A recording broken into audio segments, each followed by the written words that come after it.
Right, wishing you all a very good evening, good afternoon, good morning, wherever you're joining us from. Why don't you just let me know in the chat window? So you should see the live chat window. So if you can just let me know where you're joining me from, and you know, we can get started. So today's agenda really is for those of you who have already started studying for the GMAT. You are typically someone who has solved questions from the OG, or you have taken a few practice tests, or you could be someone who's actually a retaker, someone who has taken the GMAT once, perhaps not done so well, right? So if you have your GMAT experience, you can also let me know, right?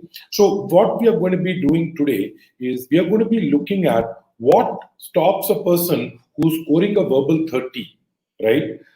From scoring a verbal 40. And is there a difference between this score V30, V40? You must have heard a lot of this on GMAT Club as well, right? V25, V35, V45. What does it mean? So I'm going to be telling you what are the mistakes that a person scoring a V30 will do that a person scoring V40 will avoid. Yeah.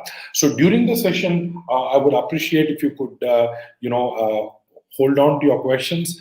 What I'm going to be doing is I'm going to be showing questions to you, and I'll be giving you roughly about 2 minutes to solve these questions, so that you are able to kind of understand that under time pressure, how you respond. Okay, so I'm going to give you about 2 minutes, and then you can go ahead and let me know your answers. Okay, but we will try to keep these sessions more around reflecting on the question. It's not so much about why you got it right or wrong, but what are the things that make that question unique. And after the sessions, I will make sure that I hang around and answer your questions with regards to the GMAT, with regards to the verbal section. So I'll be glad to do so. Right. So jumping directly in, my name is Arun. I'm the founder of Crack Verbal, one of India's leading GMAT test prep company. And I've been a GMAT coach for over 15 years now. Some of you might have seen my videos on YouTube, or you might follow me on LinkedIn. But what I really like is I like teaching, and I like to think of GMAT as a game, right? So the way I look at it is we need to understand the rules of the game, right? Once you understand the rules of the game, right, you have to understand that we are trying to maximize our scores in those 2 hours that we have. Okay, so that's how I always approach GMAT. So today's session also, we will be taking some questions, and I will try to show you how to approach those questions. As I said, the rules behind it, you will get plentiful, right? You don't need to worry. But what is the approach, what is the framework or mindset that we need to have is what I enjoy teaching, and something that I hope I'll be able to share today. Okay, so what is the agenda that we have? We basically have 4 things that we want to look at. First of all, let's understand a little bit more about what is this verbal 30, what is this verbal 40, what makes verbal 30 is a good score. Okay, let me not kind of malign it. Okay, verbal 30 is a good score, but you know what? It's not a great score. If you're gunning for the top schools in the world, if you're looking at that 760 score, right, you have to understand that there is something more that GMAT is going to test you on. If it is just knowledge, right, I'm pretty sure there is really nothing much that differentiates these 2 scores. There is something else, an X factor that we're going to be looking at. And for the sake of argument, okay, I'm going to be taking 2 sections, sentence correction and critical reasoning.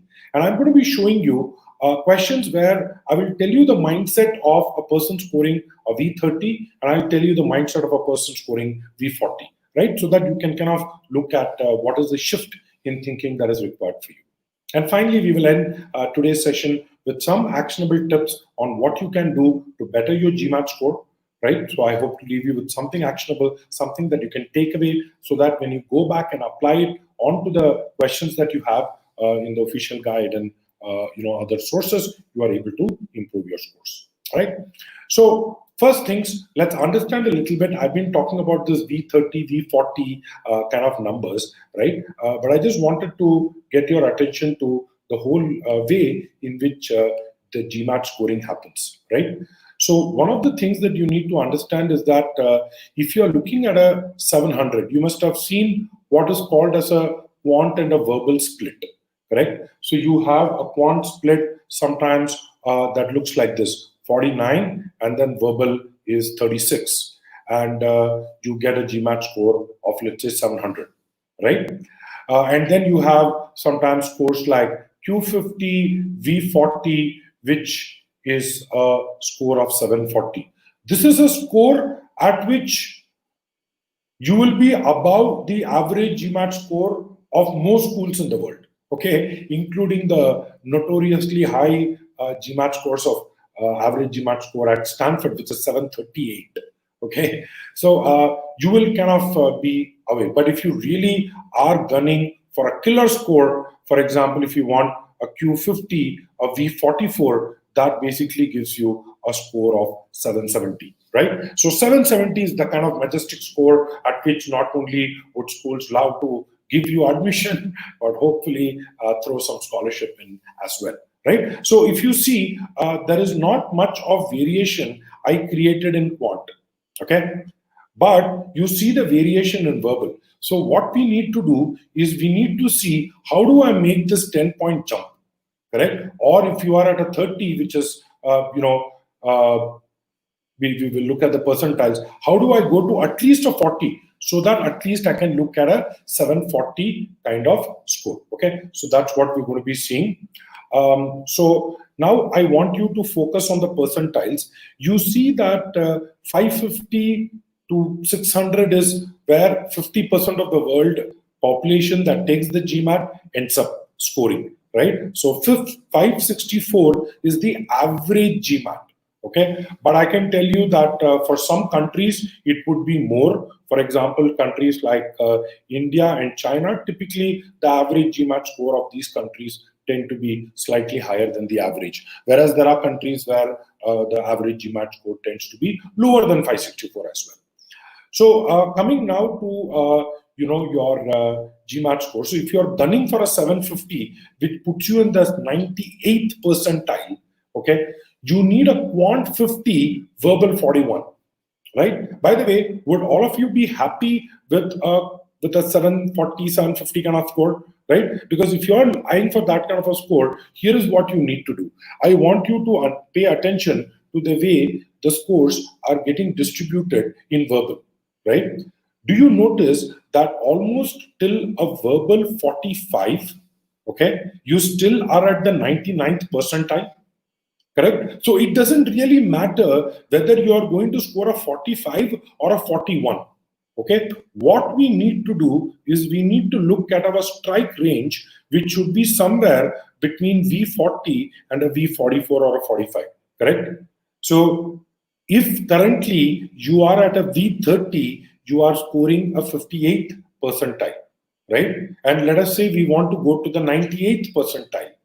What is it that 40% of the world population is able to do, okay, that that you are expected to do something else, that you are expected to be in the 90th percentile? What is it? What do these 40% of people know, right? That is what we need to think about. If I were to look at quant, you see the range in quant doesn't allow you for a lot of margin for error, right? Which means if you see, even if you go down to a 48 in quant, it slips you all the way to a 67th percentile, right? So if you're really gunning for a 99th percentile or a 98th percentile kind of score on the GMAT, 750, 740, that kind of score, you have to look at getting quant in the range of 50. Okay, if you're very adventurous with verbal, you can go down to 48, 49. I have seen scores where one of our students ended up with a quant 48 and a verbal 47. Okay, so crazy scores. So I think quant 46 or 47 and the verbal was higher, right? So if you're looking at an insanely high verbal score like a 48 or a 49, then only you can risk for going below a 50 in quant, right? So you need to pick your battles wisely, right? You need to make sure that you understand, okay, what you're signing up for.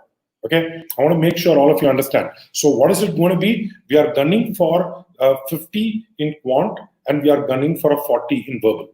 Okay, What is the difference between a person who ends up scoring V30 and a V40? So you understood. The V30 is a 50th percentile score and a V40 is a 90th percentile score, right? What is the difference? Here is what, in my experience, I have seen in students the way they kind of approach and process it. Okay, is I'm just listing out a set of rules, right? And these are not rules, but something that I want you to think. Okay, so the first thing that I've seen in people who end up getting high on the GMAT is they use logic to dictate grammar. They don't let the rules of grammar dictate logic. Okay, so they don't say, oh, according to grammar, this is what the sentence should mean. They take a step back and they say, forget the grammar, what is the sentence probably trying to say here in this context? Okay, and once they understand the meaning, then they apply the rules of grammar. It's very important. I want you to remember. I'll be showing you some questions where we'll be looking more into it. Second, this is what I call as the sentence correction discipline, right? See, at I'm going to put it in let's say 4 levels. Level 1 is where you use only sounds right and sounds wrong. Correct? How many of you are guilty of that? That you look at a question and then you just go, well, this is what I think is the right answer. Terrible strategy. GMAT knows this. And I'll be showing you today how GMAT is actually going to use this against you. Okay, so be careful. So what happens is you go from level 1 to level 2. What happens in level 2 is once you start learning the basic rules of grammar, like you know what is subject verb, you know what are modifiers, you end up using some rules, but you end up relying on sounds right, sounds wrong. Okay. Level 3, okay, is when you need to get to a point where you invariably use your your logic and grammar to define the right answer choice, but there could be cases where you end up using sounds right, sounds wrong. Okay, and let's create a hypothetical level 4 where 100% of the questions you will be using your logic and grammar only. Okay, so think of it as 4 levels. Question to you, what level do you want to be on? Level 1, level 2, level 3, level 4. If you ask me, okay, you don't want to be at level 4. Okay, level 4 is for GMAT teachers, right? So you don't need to be a GMAT teacher. You need to get done with this test in the next few months. Let's be real, right? So what I would suggest is, instead of focusing on that, focus on maximizing your scores in the next foreseeable future, correct? And at some point you will be in level 3 where you use logic and grammar, okay, but you are allowed to guess at some points, okay? And when you guess, you need to look at what sounds right to you. The third thing is, people who score, especially people who score about 740, 750 in the GMAT, what I've noticed is they are not just good at quant, right? Very clearly, they have got a Q50 or a 51. But I think that they also bring their structured approach to solving problems to sentence correction. If you appreciate that, sentence correction will look a lot like quant. I'm not joking, right? It is just your way of approaching a problem, okay? And the fourth thing is, remember, GMAT is going to give you clues. The guy who's at 760, he's thinking, how do I get to the answer? The guy at a 600 is thinking, how do I solve this question? Okay, so I want you to kind of shift your thinking. You're not solving a question over here. You're trying to get to the right answer choice, because that's really what GMAT is going to reward you on, correct? So I'm going to give you some clues of how GMAT can set these charts for you. And at a higher level, you may realize that exceptions to the rule become the rule. Okay, so almost every question that you see, the normal rules of grammar gets twisted a little bit to kind of include other things, right? So we'll take a look at it. So what I'm going to do is I'm going to be giving you a hierarchy of rules of what I think you should be using in order to solve sentence correction questions, all right? So just once again, I'm just going to be checking if I'm able to use my, so let me just try using this. Excellent. So now I just need to figure out how to get back to the Chrome window. All right, got it. So here is a three-step strategy that I would recommend for having, for solving sentence correction questions. Okay. Now I call it level 1, level 2, level 3. So what I do is when we start with the question, when we are at level 1, very important for us to take understanding of what is the intended meaning behind this question. What is it really trying to test me on? Okay. And once you have done that, I would like you to look at the sentence structure. Right now, in the Crack Verbal course, for example, I teach how to look at a sentence because, see, at the end of the day, this is sentence correction. Correct? So you need to know the rules of the game. You need to know what a sentence is for you to know how to correct it. Right? So there are some very basic structural error that appears in about 20 to 30% of all GMAT questions. At least one answer choice will have some kind of a structural error. So once you kind of go through it, I assume you have gone through your grammar basics. You have already solved UG. So I'm assuming your basics are in place, correct? So you should be looking at these, kind of differences. Now, one thing that I want to point out over here is always, always, always look at the differences among the answer options. Okay, that's really your clue. Okay, it would be foolish for you to ignore that and just read the underlined part to see if the error magically pops out. That's not going to happen, right?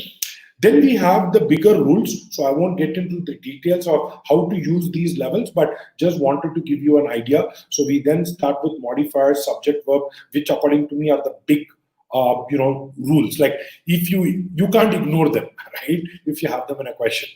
And then we will look at parallelism, comparison, again, very heavily tested on the GMAT.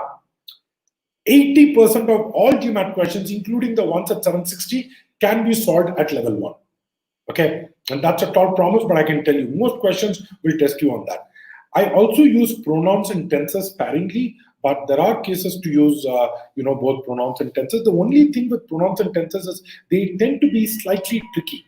They move away from what is called as the syntax of the language. They go into more of semantics, right? Of whether it's logically correct or not, and that's a territory that can get a little tricky. But 90% of questions can be solved at this level. The last three, I would go for something like concision, right? So I don't use concision, because GMAT is not really looking at your ability to spot which is the shortest sentence, correct? But I would use that sparingly. But yes, concision would be perhaps up there. Idioms are, according to me, the penultimate rule that I use. The penultimate rule. Okay. The reason I'm saying penultimate is because the last thing, at some point, with time running out, you need to go ahead and make a guess. If all of it has ran out, right? If you have ran out of all the ammo that you had, correct? At some point, you need to take the plunge. You need to go with a leap of faith, right? Go ahead and mark what you think is the right answer. Right, and in India, and that's a technique that I jokingly tell, is it's called the JMD technique. You say Jai Mata Di, mark the answer, move on, because we have 90 seconds on an average for a sentence correction question, correct? But there is a reason why I'm telling you the structure, okay? Anybody of you wondering why I put, let's say, idioms in the penultimate thing? Right? Or why did I put understand the intended meaning at the top? You'll be seeing that very shortly. So what I'm going to be doing is I'm going to be giving you a question, and I'm going to be gently timing you. So on the GMAT, for such a question, you would typically get about 90 seconds. So what I'm going to do is I'm going to give you 90 seconds for the next question that you see, and post that I'll be explaining how to go about solving that question. All right. So 90 seconds, time starts now.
All right, guys, last 10 seconds.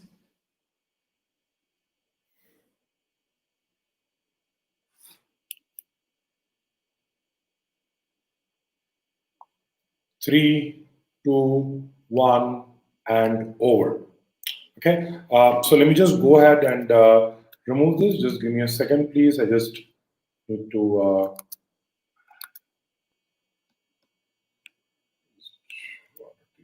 bar and I delete it, and then hopefully with this I come back. All right. So one thing that I wanted you to look at is you saw the answer options that were appearing, in the chat window. So here is something that I'm going to say, which may be a little bit of a shocker to you, okay? But whether this former is required or not is the difference between V30 and V40, correct? So a person at V40 will know when to use, whereas a person at V30 will not be able to know. Let me give you an example, right? As the captain, he won many matches. Okay. Now tell me, when did it happen? The past tense is given to me over here that he won. When you say as the captain, you need to say in what capacity did he win the matches. Okay. For example, now I could say as a former captain. Okay. Now, if you see, I have to now say something that he did in his capacity as a former captain. Okay. He became a prime candidate for BCCI for the industry for the board president, right? Now, okay. Now, what I'm saying is, in what capacity did he became a prime candidate for the board president? See, you don't become a board president when you're an active player, right? But typically, a former captain could be one, right? So what happened over here is that you thought that it has to be former because it is past tense. No, it is not to do with past tense. Okay, it has nothing to do with past tense. It actually has to do in what capacity. And here is another clue for you: a board member. Correct. See, a board member, it's not a former board member or ex board member, but in the capacity as a board member and in the capacity as a former chair. So for that reason, you basically end up getting rid of A, B, and C. Correct? You just need to say in the capacity as chair of the planning board, in that capacity, in the past, she attended and reviewed rezoning applications. Obviously, right? Why would you attend meetings and review applications, right? When you are currently the chair of a planning board. That leaves you with answer option D and E. And here is where grammar can help you. When you say she was chair of the planning board, you actually have it as an independent clause. Okay. Again, I'm not going to get into the grammar, but these are things that a 760 GMAT would know, that there are two independent clauses connected by a comma. You have what is called as a comma splice or a run-on sentence. So for that reason, D goes off, leaves you with the right answer choice, E for echo. All right, guys, I hope you like this question because as you saw, this question has less to do with grammar, more to do with logic. Take the next one. This time, I'm going to give you slightly more. I'm going to give you 2 minutes for this question. And keep your questions for the end, please.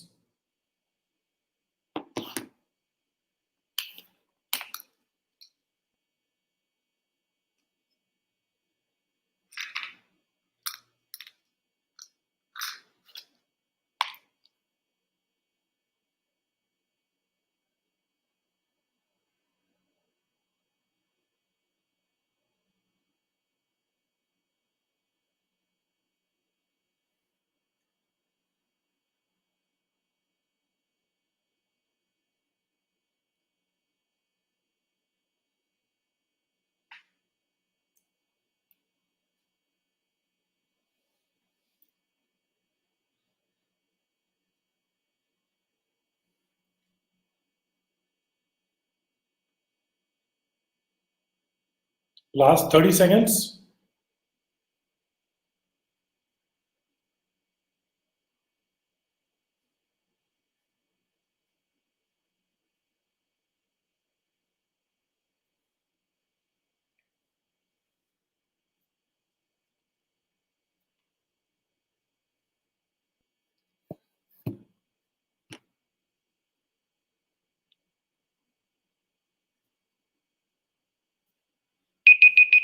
All right, guys.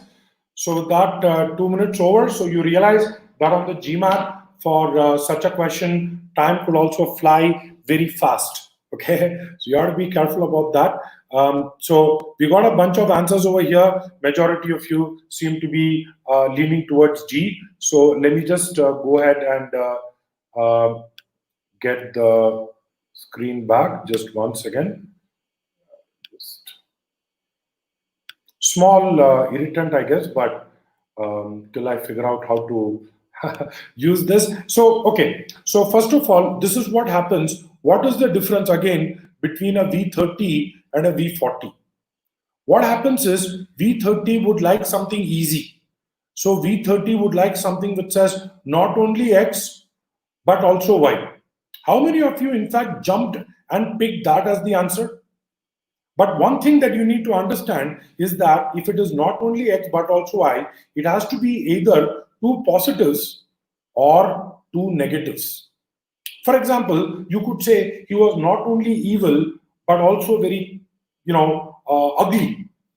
Or you could say he was not only handsome but also very kind. Because we are talking about two things which are in the same direction, right? But you can't say he is not only handsome but also very evil. Doesn't make sense because you can't say one positive or negative. Now I want you to look at it. What does it say? Progressive clearing created farmlands and gave residents comparatively cheap houses and furniture. What is this? This is positive. But what did it do? It also caused soil quality depletion and turned whole areas into desert. What is this? This is going to be a negative. You can't have a positive and negative. However, we can have a scenario which says going out these days. Okay, I just pressed the wrong button, I guess. Yeah. Going out these days is a rare event. Is a, or let me say, is a pleasurable event. Okay, going out these days is a pleasurable event, but also a potentially dangerous one. Correct? Now, what I'm telling, I'm giving you one positive that going out is a pleasurable event, but what is the negative? It is also potentially dangerous. Correct? So, what we need is but also. So, that basically takes care of A for alpha, B for Bravo. I also get rid of E for echo, right? And then we have C for Charlie and D for Delta. Correct? Now, I want you to look at what is in the ununderlined part. Did you see that? That is a huge clue for you. Always look for the ununderlined part on the GMAT, on tough questions. Okay. So what do you have over here? Caused and turned. So if I have X but also Y, both X and Y we know need to be parallel. So what is going to be parallel to this is not going to be giving and creating, but rather created and gave. For that reason, C for Charlie goes off, leaving you with D for Delta. In case you didn't notice, there is also a structural issue. This gives you a subject. This gives you two present participles, correct? So before the but conjunction, you don't have a full developed clause, okay? Now, this is stuff that you need to figure out on the GMAT, okay, in under 90 seconds. That's what is going to make you V40. I hope all of you are able to understand and appreciate, right? V30 will typically would have chosen A, B, or E.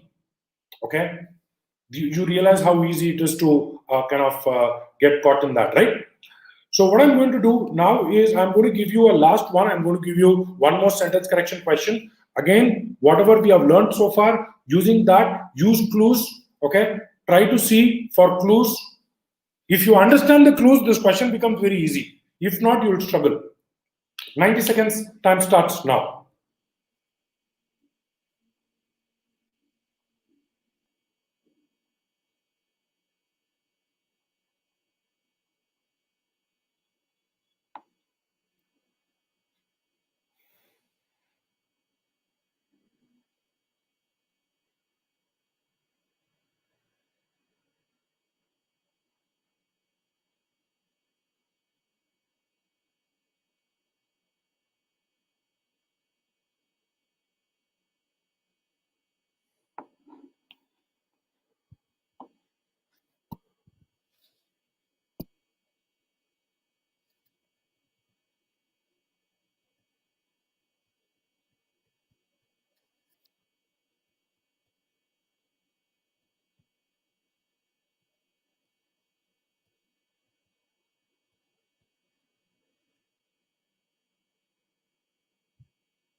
All right, guys, time over. So this is another thing that you have to figure out, that on the GMAT, how do you possibly go ahead and do such a thing in such a short time, correct? So that is one of the things that we have to learn. So here is what a V40 will do. A V40 will probably look at something else. Okay, I'm going to solve this question in under 10 seconds. Okay, now look at it. Blah blah blah blah. Proved unpopular because it looked. Are you able to see this? It looked and felt too much like a quarter. Now let us see, what is this it? What is the only logical referent we have? The coin. Remember, I told you always look for the ununderlined part, correct? Now tell me, which of the answer options do not have a possible referent? Okay, A has it, B doesn't, C doesn't, D doesn't, E doesn't, hence can be only A. Correct? Now think about it, right? It just took 20 seconds to get it, but these are the kind of things that a V40 will be able to do that a V30 will not be able to. Are all of you able to get what I'm trying to say over here? And it's not about grammar, right? You get it. It's also about logic. It's also about focusing on getting to the right answer choice, not solving the question. Okay. So I just wanted to take this session in that direction. Okay. So by the way, are all of you fine with the way we are proceeding so far, solving these questions? Some of the questions, I hope you appreciate that I'm trying to give you the answer and move on. But obviously, in the live sessions that I actually conduct with my students, we actually go a little bit deeper, and I'm able to also kind of take on questions, right? So there was no other coin, no other answer options had a coin. Please look at it carefully. This is not a magic trick. Okay. So all of them have the word dollars or the word coins, correct? But we are looking at the word the coin. Okay.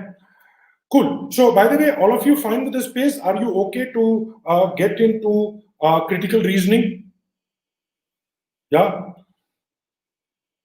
So we will try to yeah, so even the self-paced course has a lot of these, right? B does not have coin, it has points. Guys, please see carefully. I'm not trying to play a trick, okay? So let's look at it, okay? Now, what happens in, I told you about sentence correction, correct? Just to revise the rules, use logic more than grammar. Second, develop discipline not to use sounds right, sounds wrong, correct? Use hierarchy. I gave you a hierarchy. You understand why idioms was lower. Okay, why, read the non-underlined part, okay? And remember when exceptions become the rule, okay? I wish I could answer all of your questions, but I will save some for the rest, okay? Now, on the GMAT, you essentially have 7 types of questions in CR. Okay, what I'm going to do today is I'm going to be focusing on the first 4. Okay, the first 4 is all around assumptions. Okay, so that's what I'm going to be looking at. So how do you tackle any CR problem? Here is what I want you to do. I want you to think of it as 5 steps. First, understand the question type and read. So read the question first, even before you get to the stimulus, right? Because the structure or the approach that you need to have for assumption questions would vary very differently in the content questions, would vary differently for a boldface question, okay? So understand the question, go back to the argument, and here is the key. Focus on the conclusion. What is the main point? What is that opinion that he's trying to prove or disprove? If you take your eye away from the conclusion, invariably you will end up getting the question wrong. And lastly, try to answer the question so once you have understood what it is, even before jumping into the answer choices, it's important for you to formulate what could be a strategy for you to look for in the answer options. I'm not trying to say that you need to know the answer option. It's foolish. Without looking at the answer options, right, it's foolish for you to sit and think what could be the right answer choice. But what I want you to do is develop this sense of anticipation. Step 4, as with sentence correction, so with critical reasoning. Remember, GMAT is a test of elimination. It is not a test of selection. Okay? I want you to think about it. I want you to reflect on it. It's a test of elimination. It's not a test of selection. Right? I don't need to worry about what the right answer choice is as long as I'm able to reject the wrong answer options. Okay? And lastly, between the last two answer choices, the differences will usually be very subtle. Okay? And that's where you need to pay extra attention. All right. So with this, let me come to what I think is the difference between a V30 and a V40 when it comes to CR. Right. First, V40 will focus on the task. GMAT can confuse you on what the task is. Okay. So a V30 will probably jump into reading the stimulus, but a V40 will hold on, read the task before he gets into the stimulus. Second thing, a lot of GMAT is not about X causes Y and Y causes Z, Z causes X. You don't think like that. Okay, you think in terms of patterns, in terms of templates, and I'll be showing you some templates that GMAT will be testing you on. Okay, can we bring knowledge of the real world? Hell yes. I don't know why people even ask me this and why they look at a particular answer option and eliminate it, because they thought, and that's where I'm getting to the fourth point, they thought it's the dreaded out of scope. Right? You are expected to bring knowledge from outside. However, also recognize when something is not within the scope of the argument. And finally, if you don't get what the stimulus is trying to say, don't even waste your time looking at the answer options. If you haven't understood the stimulus, there is no chance you're going to be able to get the question right. Okay, that's a fact. So maybe on the GMAT, it will serve you better to go ahead and guess. Okay, so what I'm going to do now is I'm going to come back and I'm going to revisit these points, but let's take a question and let's see how you would go about solving this one. I'm going to give you 2 minutes because on the GMAT, that's really how this is going to get tested. Okay, so 2 minutes for this question. Your time starts now.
Last 30 seconds, guys.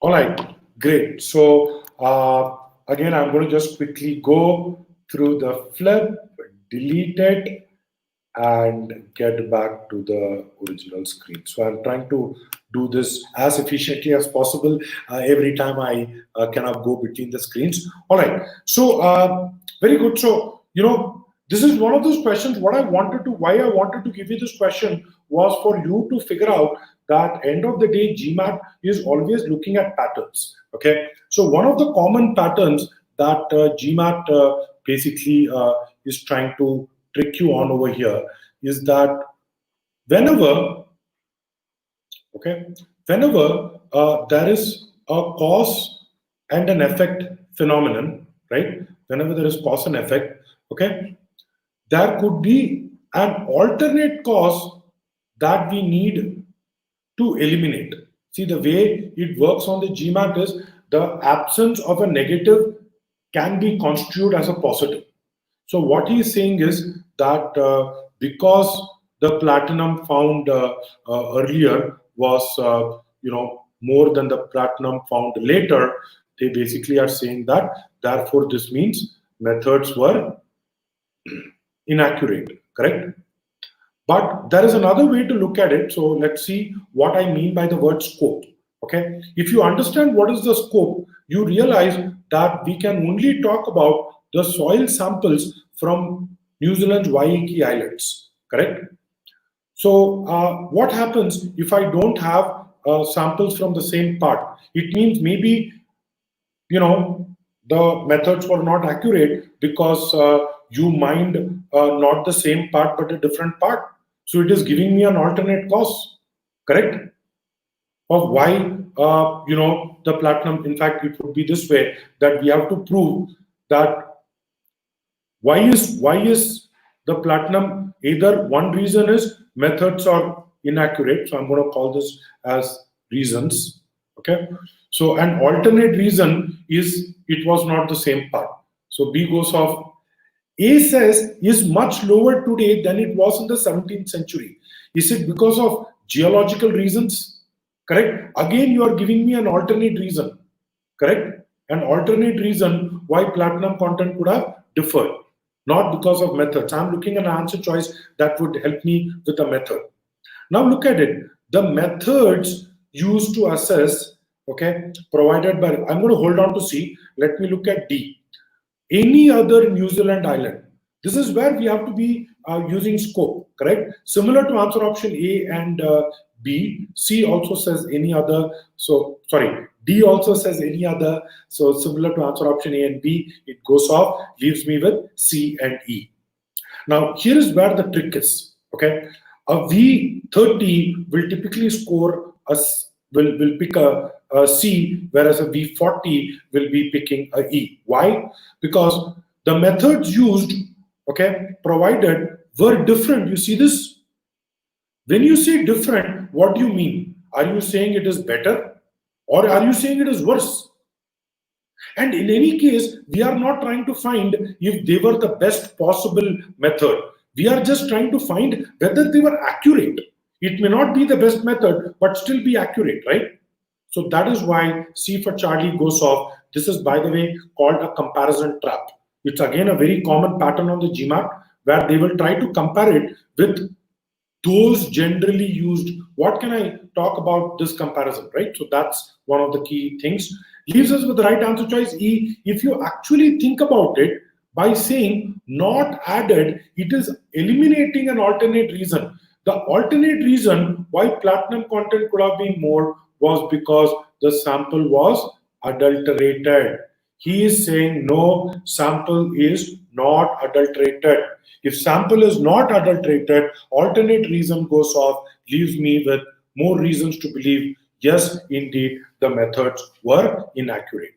Okay, now what I wanted to show was this pattern. Okay, now let's do this. Why don't we take one more question? This time again, I'm going to be giving you about 2 minutes. Okay, and again, because of the nature of our interaction today in the form of a webinar, I may not be able to help explain everything, but also think about it. These are official questions, correct?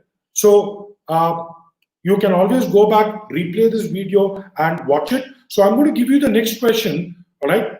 And before I get to the next question, I want you to think how many of you want to be a VC or want to be a private equity or want to be an entrepreneur, okay? So let us try to see if there is something in this question that if you have a lot of capital, and would this be a business strategy that you would implement, okay? 2 minutes, time starts now.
Guys, guess what? Last 10 seconds.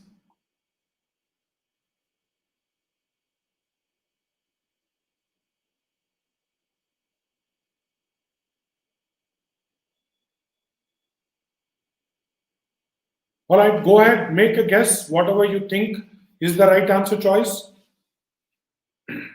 See, you have to also understand that on the GMAT, if you have not been able to solve this question by now, pretty much you have lost out on time. Yeah, cool. So we got a bunch of answers. I see D and C and so on. So again, I'm going to do my quick flip. Okay. So by the way, if you can also tell me what have you realized as the problem when you see such questions? Do you also realize that there is a particular problem, like you are between the last two and you are not able to make up your mind, correct? So let's do this. Let's look at what is the question trying to ask us, right? So the clue is over here. Okay. Once a airline successfully implements any this would pride. So this part, the one before this methods of eliminating cannot be profitable in the long run. How many of you have heard of something known as predatory pricing? Have you heard of this term? All of you are aspiring to be, MBS, right? So hopefully you will get to work in management, and hopefully you end up working for a company where you are funded by SoftBank, maybe, correct? And they realize that the best way for you to win over competition is to drop the pricing. Okay, and they have ton of capital, right? So now let's look at how do I approach this question. It is asking me which of the following would weaken the argument. What is the argument? The argument that it cannot be profitable.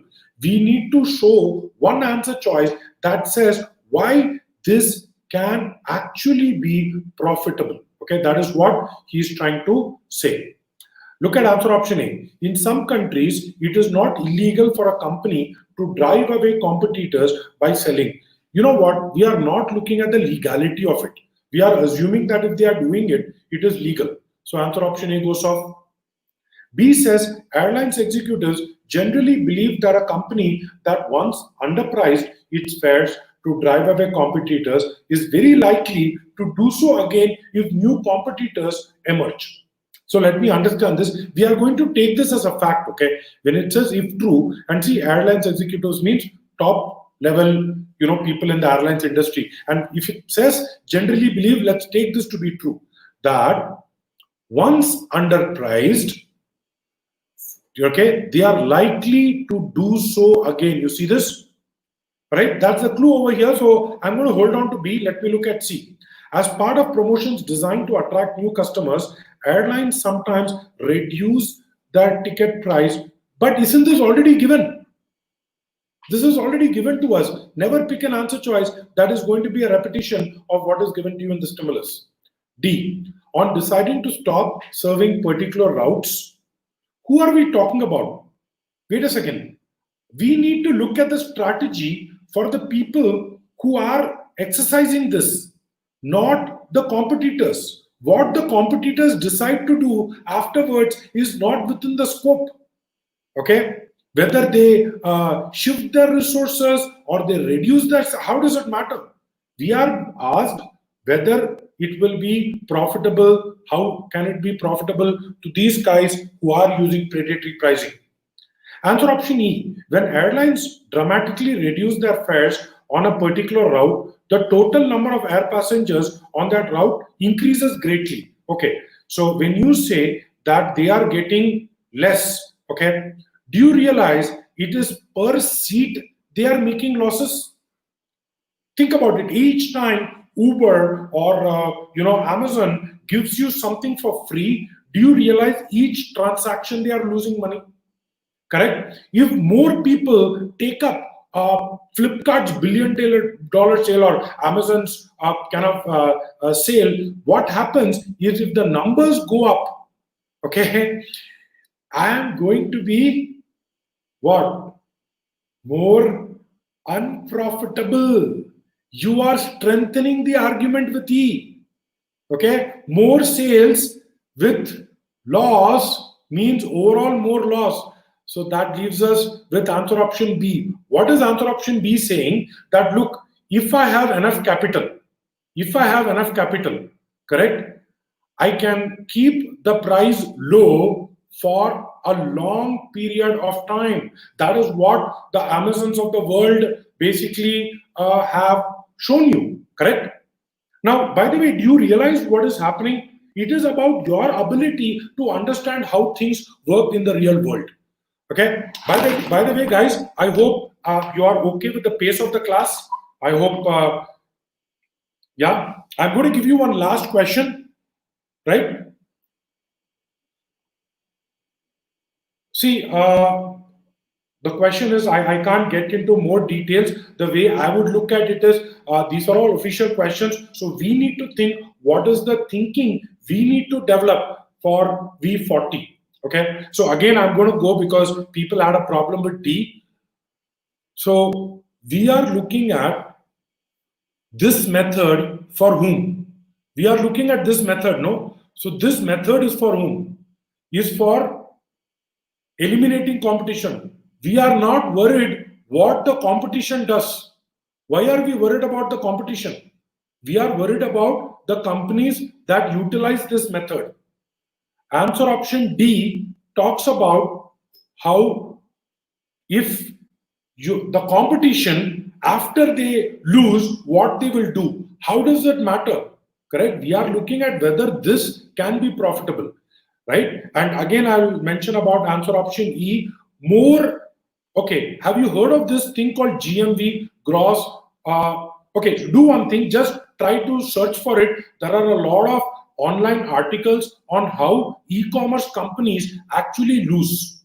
Okay, because what happens is because they dramatically reduce their fats. Okay, it is very clearly saying that they lose money.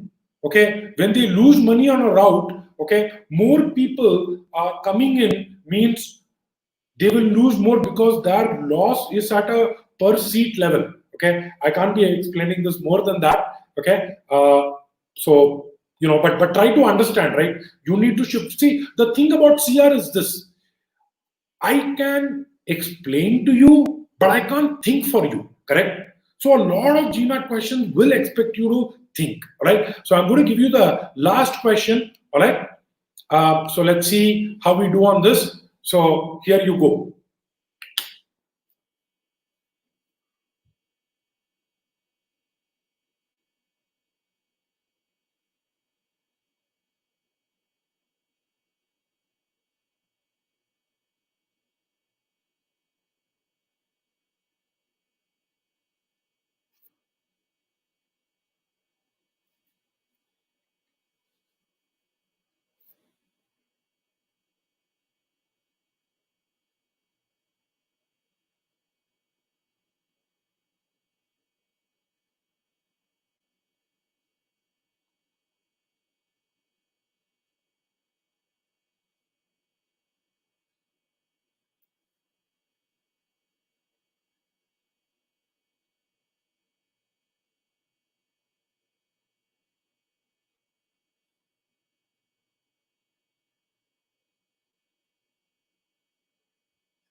All right. Go ahead. Give me your answers.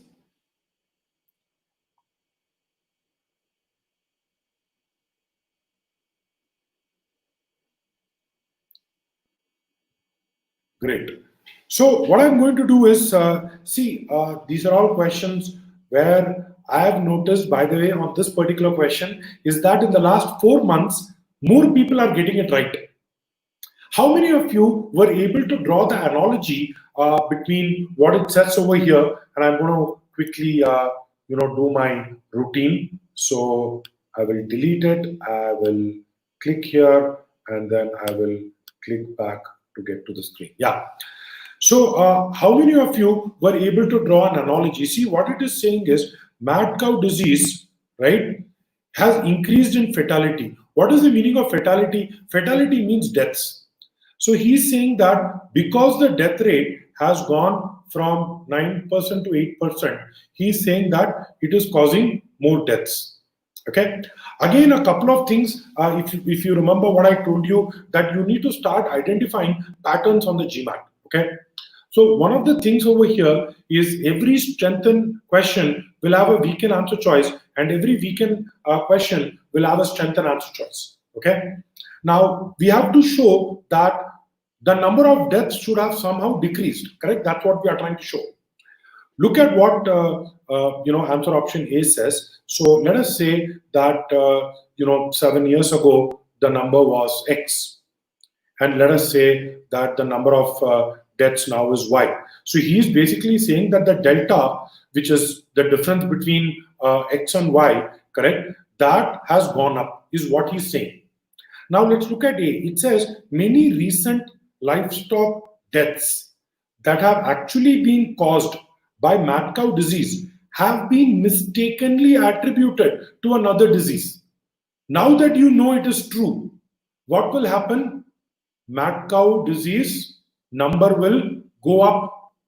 If the number for Y goes up, what happens to delta? Delta goes up. What happens? You end up strengthening it. A therefore is wrong.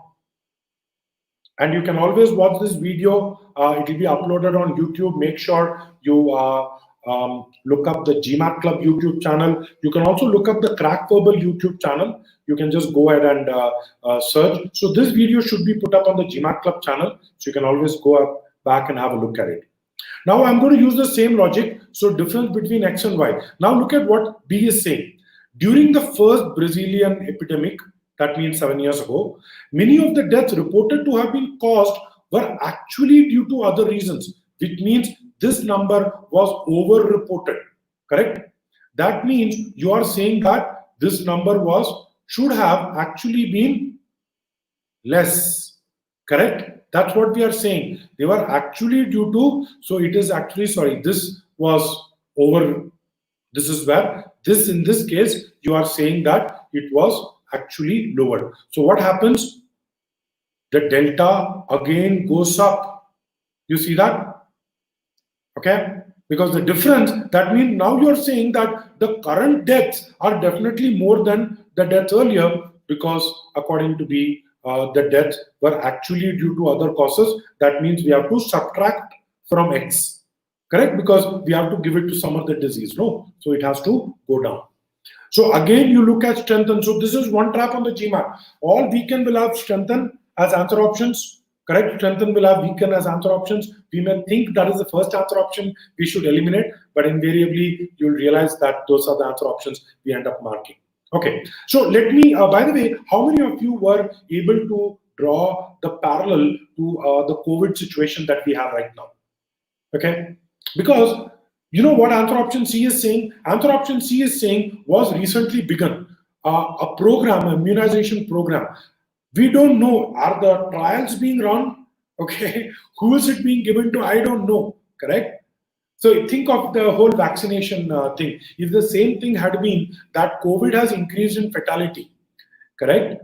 If that is what I'm trying to prove, and you say an immunization program has begun, it is not helping me. It is too vague as an answer choice. See, this 85% and all that is nonsensical, correct? Because it's vague, because it says recently begun, right? What does that leave us with? Look at answer option D. It says, since these people have learned to treat mild cases, they no longer report them. How many of you noticed that it says of all reported cases? correct? So when you think about it, what is death rate? The 9%, 8%, whatever they are saying, this percentage is nothing but the number of deaths upon number of reported cases, correct? Now what he is saying is that the number of deaths, so think about it again, this is a kind of alternate reasoning. The death rate could have gone up in one of two cases, correct? It could have gone up if the death rate went up or if the reported cases went down. Remember maths, okay?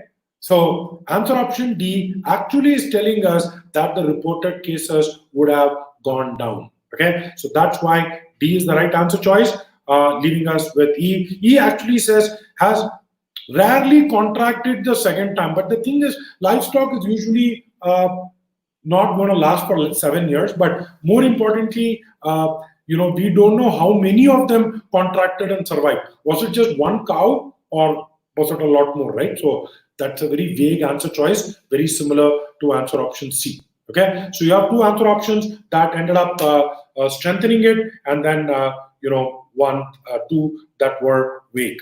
All right. So I hope you are, by the way, liking these kind of questions, because what's more important is, we try to look at it, what I said, right, at the start. Focus on the task at hand, correct? Look at what is it that you're supposed to do. What is it that you're supposed to strengthen, weaken.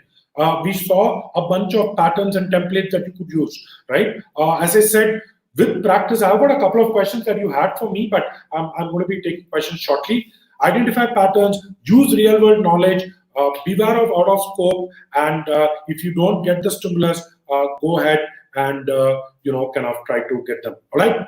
So that's all I had for you guys. So what is it that you can do to score better on your GMAT? So there are multiple reasons why you might not be able to better your GMAT scores. I hope today's session gave you a sense of what things were. So actually, Bharat Ram, in our class, we use real brutal level questions also, 780 level questions also. But for today's session, I didn't want to directly get you that, correct? But this is what happens. How many of you were feeling today that maybe you are more towards V30 than towards the V40?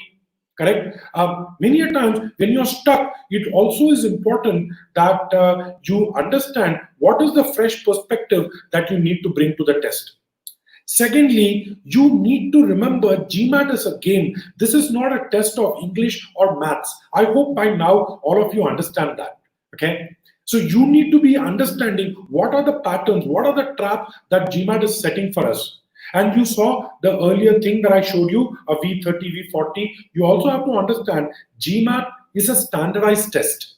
That means it is very precisely calibrated, which is why I tell people don't solve LSAT questions, because that's a different test. GMAT is a different test. It's like trying to win on PUBG by practicing on Fortnite. You know what I'm saying? You need to know the rules of this game. You need to know exactly where the ammo is kept.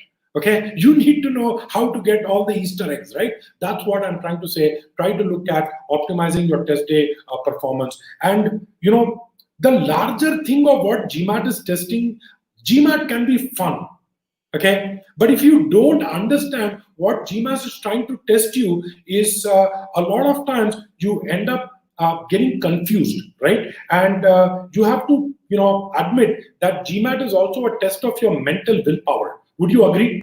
How many days do you feel, what, let me just give up. Let me just, throw up my hand and say, this is not for me, correct? So GMAT is for people who persevere. The people who score 760 might have gone through days where they were so disappointed, they just want to throw everything away and say, enough of GMAT. Let me just go ahead and delete all the stuff that I had, okay? So you need to persevere, okay? That's a very, very key thing on the GMAT. And the fourth thing, okay, you need to be consistent, right? Especially since R1 is around the corner, right? So you have a deadline in September. It's already July now, right? So GMAT is literally breathing down your neck. Okay, so you can tend to panic and you want to do everything today, but you have to be consistent. You need to give it at least about a month, right? So that's what I would say. I have more such strategies, but I just wanted to know that if you are interested, we have an advanced program meant for people who are already, who have already enrolled for a course, who have already done self-prep, but who are somewhere in the 30s, correct? And who want to confidently get to a 40 plus. So today, given the time, we may not be able to cover it, but I just have the link shared with you, okay?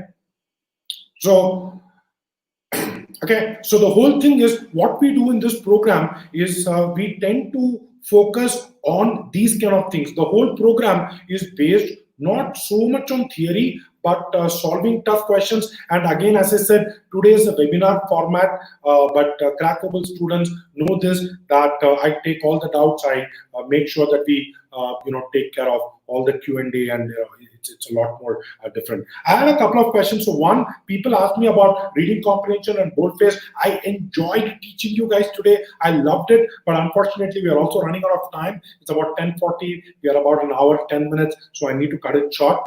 Okay. Someone said, how do I practice? Now that I've figured out what I need to do, how do I take this and practice onto OG questions? Okay. Here's a secret. Okay. This is a secret nobody tells you. If you want to lose weight, if you want to be fit, what do you need to do? Let me tell you two things. You need to eat less and you need to exercise more. That's it. It's simple. Okay. So on the GMAT, let no one complicate things for you. There are only two things you need to do. You need to practice more official questions, because remember, it's a standardized test. Secondly, you need to analyze each and every answer choice. And you need to see what are the traps that GMAT have set for me, and what is it that I'm kind of falling for. Correct? Once you are able to do that consistently, trust me, GMAT is not going to be that big a problem. And really, that is how you actually go from being effective to efficient. Between effectiveness and efficient, what is more important? It is important that you be effective. It's important that you actually answer the questions correctly, right? Once you are able to do that, that's when I would start focusing on efficiency. If you start focusing on efficiency too early, you may end up getting the wrong answer choice, right? It doesn't work that way. Okay. How many questions? Any tips for RC? Okay, here is what I'm going to do. I'm going to give you a quick tip on RC, because I think that is one area that a lot of people end up missing out on. Okay, so here is one tip for you for RC. Okay, so remember, what happens is you have a passage plus you have about 3 to 4 questions to solve. Okay. This is what I've noticed. Most people, what they do is they spend a lot of time trying to understand the passage. Okay, trying to understand the passage. And what they do is, after they have done that, they have spent some time doing that, they go on to answer the questions. Okay. Now, here is my question to you. On a scale of 1 to 10, okay, if I were going to say, how important is it to understand the passage on a scale of 1 to 10? Probably 7, 8, 9, whatever number you want to give, right? I'm pretty sure you have a numbers. If you can just go ahead and let me know in the chat window, what importance is it to understand the passage, right? 7, 8, 6, correct? But here is the more important thing. On a scale of 1 to 10, how important is it for you to answer the questions correctly? It cannot be 0. 0 means that the question paper got leaked. Okay. So, yeah, this is 10 on 10. Correct. So what is happening is, I see a lot of times people spending a good 3-4 minutes trying to understand the entire passage. And what happens is they are rushed for the questions. And here they end up spending about 5 to 6 minutes. Overall, they end up spending about 10 minutes per passage. How many of you are guilty of this? How many of you are guilty of this, of spending about 10 minutes per passage because you end up understanding the passage, especially the ones that have about 3 paragraphs, the long one, correct? And then you go on to kind of answering the questions, right? But here is the problem. How many passages do you have on the GMAT? You have 4 passages, correct? Now just do a math. 4 passages you are taking for 10 minutes. You basically have 40 minutes, right? On the GMAT, you have 65 minutes. That means you're left with 25 minutes. And in 25 minutes, just imagine how many questions do you have to do? Out of 36, remember, at most you have solved only 14. That means you have to solve 22 questions. I can tell you 25 minutes, 22 questions, you are already at a point of no return. You're dead. You get it? So many a times what happens when people tell me that they have a timing problem on verbal, that it is not the problem, it is the symptom of the problem. You have to understand, if you're running out of time trouble, it is a symptom of a larger problem. That underlying problem, okay, running out of time is like headache, okay, that is a symptom, right? You cannot have that as a problem, all right? So cool. And this is what I teach in RC. So in RC, I make sure that I cannot go back and just get to having. Let me just go ahead and delete this and get back to the screen again. All right. So thanks a lot, guys. I hope you enjoyed today's session. You can always follow us on, yeah. So Vishal, when you look at an alien question, correct, we know that there are certain characteristics. Okay. But I really hope that this session was useful. I know that I may not have answered all your questions. Please reach out to us. We are more than glad to figure out what could be a strategy that we could have to help you with the GMAT. And as I told you, we have a new batch starting the coming weekend.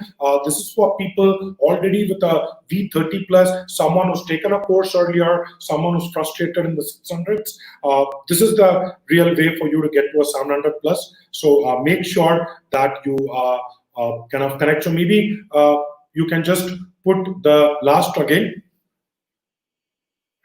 So I would say 90th percentile on CR means you are getting at least 8 of those questions correct, because overall a 90th, which is a verbal 40, would mean you are making about 5 to 6 mistakes at most. So I would say if you were to distribute it 2 SC, 2 CR, 2 RC, I know it's a bad way, but you can afford to make only 1 or 2 mistakes in CR, right? That's what it means. So Abhijit, if you can just put so reading a lot is a terrible strategy. Okay, so yeah, please click that link if you want to attend my session the coming Saturday, Sunday. We're going to be starting with sentence correction. So we're going to be solving questions on sentence correction. Okay, ideally, how much do we need to spend on reading comprehension? No more than 7 to 8 minutes per passage.